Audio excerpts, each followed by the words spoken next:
Christ. So verse 7, it has, Yeah. and I'm in the ESB, I know you got the CSB over there, but so the honor is for you who believe, but for those who do not believe, the stone that the builders rejected has become the cornerstone. And here's something I think maybe a little confusing for some people. A Yeah. stone of stumbling and a rock of offense. Yeah.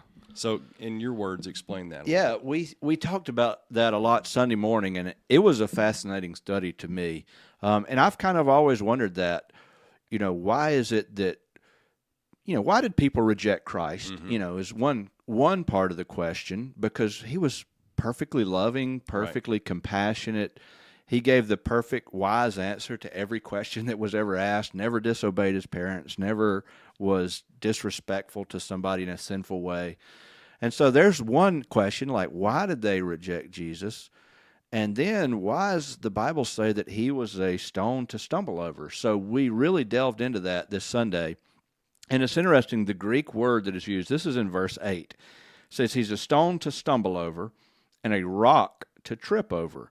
And that the second clause there, a rock to trip over, actually I brought my Greek New Testament. So we really dove into the Greek word here. And here's 1 Peter chapter 2, verse 8 in Greek, out of the Greek New Testament. Kai lithos proskumatos, kai petra skandalo.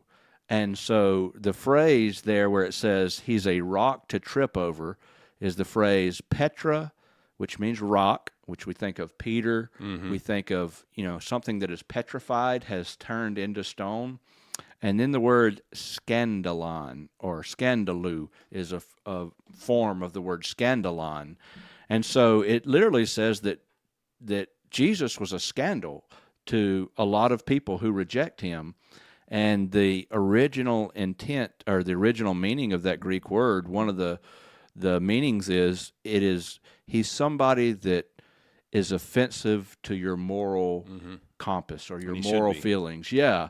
And so basically what it is it is offensive to the natural man to look up at Jesus and realize that you are a sinner against God. Right. And to realize that you need help getting right with God. That is offensive to the natural man.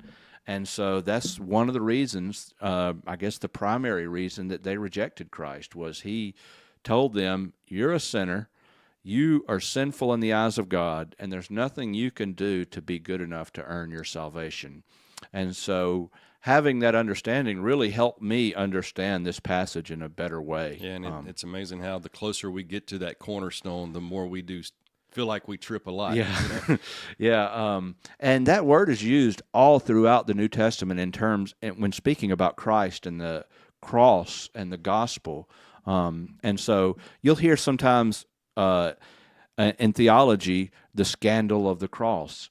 And obviously the word scandal back then did not mean what, Jesus wasn't scandalous the way that we understand it today, in the sense of he did something morally wrong, but what he did demonstrates that we are morally insufficient and morally bankrupt.